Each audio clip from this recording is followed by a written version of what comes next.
Hi guys, Andrea Mills here. Today I am going to show you how we fit 5 boys in 1 bedroom, and we actually have room for a 6th if God ever blesses us with any more little boys. So we have a small house. It was originally a 2-bedroom, 1 bathroom, and we were able to turn our basement into a walkout basement, and part of that we made an extra bedroom. So that's where we're at right now. This is where all of our boys are, so I'm going to let you look around and see some of the things that we came up with to make this work. Okay, well that is the door that goes into the library, so that's how you get in and out of the bedroom here. And this room, I'm going to just pan around kind of here so you can see what it looks like. This room is about 13 by 15, I believe. And you wouldn't quite know it because of the amount of space that's taken up with bunk beds. Here's a window. It's going to get really bright there for a second. We spent quite a bit of time coming up with an arrangement that would work. This door didn't exist. All of this was unfinished when we started this project. So we tried to come up with the best way we could fit 3 sets of bunk beds in here, and we also had to accommodate in the closet here is where the water comes into the house, so the water pipe and the old meter and stuff are down in there, so we couldn't take that out, so we had to arrange around that situation. So once we had it planned out, the door ended up being right there because that was the place that made most sense with the beds. We painted everything in here navy blue. After the walls originally were navy blue once we got them put up, and then we built the bunks and then painted all of the outsides of them navy blue too, so that they would kind of blend in with the room, kind of seem like they were part of the walls. And for fun, we made kind of a Lego ceiling. Anyway, so that's what that ceiling looks like. So each one of the kids has a color that we organized by. So on their bunks, we made sure that each person had a curtain that they could close and have some privacy. This is Solomon's bed. His color is green.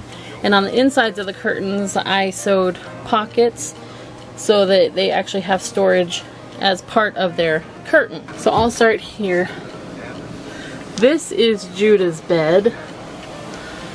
And we let each one of the kids pick out all of their own bedding and paint the walls however they like to on the inside so that they could have, you know, their individual space. We made sure that everybody had a couple of sets of plugins, one at each end. Judah just built that little shelf the other day and hung that up there. Each bunk also has a set of shelves for them to organize all of their stuff and have lamps and things like that. So we want to make sure that even though there's going to be a lot of boys in the room, that they each had a place that they could go to that felt private and like it was their space. And under Judah is Justice. His color is orange. And on the insides of the curtains, they actually picked out their own fabric. I just chose the outside. Justice has orange chalkboard paint on his walls.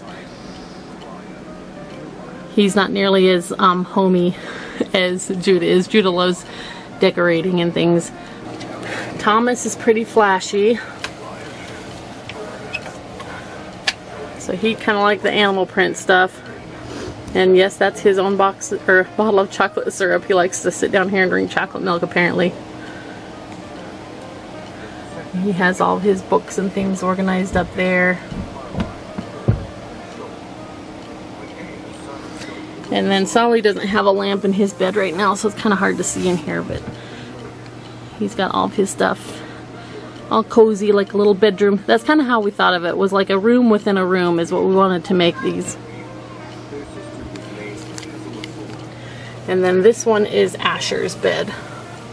And Asher just recently painted his walls to be camouflage because he likes camo.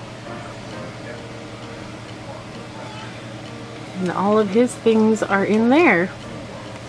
Then we still have this bunk down here at the bottom that doesn't belong to anyone, and we just call that the guest bed. And if we have another little boy, he will get to move in there.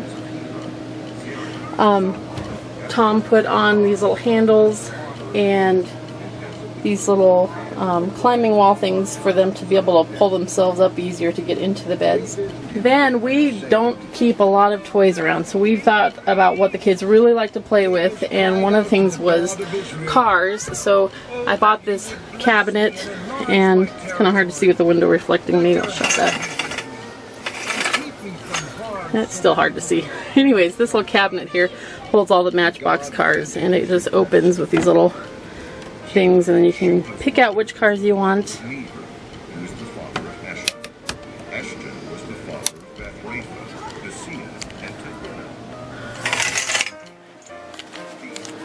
And then over here is some shelves we put in just for the random toys. This is a car mat that we have that they can drive their cars on, and just some odd things here. Then the other major thing that we play with at our house is Legos. So I tried first to get plastic drawers and sort the Legos that way, but it just didn't work. It was nice when they were sorted, but then they wouldn't put them back, and it just was always a mess. So now we have this window seat, and it was actually made for storing shoes inside of it, but we use it for Legos. So this thing is full of Legos, and it's very easy to put them away, and it's not too deep that it's hard to like dig down and find what you want. We have always had, or not always, but for a long time we've had a little mini fridge in here for the boys to use because they're always buying stuff and clogging up the upstairs fridge. So we had a little dorm fridge, but then recently Tom won this one that had this cool dragon thing on it at the Magic, the place where he plays Magic, the card game. So now the boys have this cool refrigerator in their bedroom. And we keep a garbage can in here also so that they can throw their stuff away. We also put in a mirror so they have a place to get ready, and then we keep a little basket hanging underneath that has some hair combing stuff, so if they want to they can just stand in here and comb their hair and not have to go upstairs to the bathroom. Then the last thing is the closet, and again the closet had to be in this corner because of the water pipe that comes into the house, and it's back in this corner. You can kind of see it there, and it wasn't going anywhere, so we had to build around it. So what we end up doing is putting in some of those tracks that you put the hooks on in the shelves, and everyone's got a shelf and then some bins to put their socks and underwear, and then I don't know if you can see, but their pants are folded on the shelf next to it. And then the shirts are actually hanging down at the bottom, and the reason we did that was because we felt like if the shirts were on top and the shelves were on the bottom, then little people wouldn't be able to reach the shirts. So we flipped it, and then the tallest person has their bins at the top, and the shortest person has their bins at the bottom, and then everyone can reach the shirts. So it's usable for everybody. I'm going to go ahead and put in a picture here of what their closet looks like when all the shirts are hanging up. Okay, so I'll give you one more look around here of what the room is like. Got all the bunks there, and they spend a lot of time playing Legos on the floor in here and hanging out with their friends. And we do have an audio Bible right there up in the corner so that they can listen. I have it turned down right now. That's their bedroom.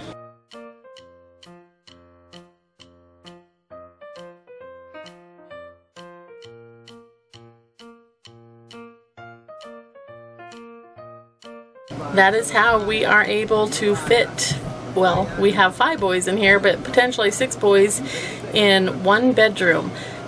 If you want to see more videos on organizing a large family in a small house, then I hope you'll subscribe.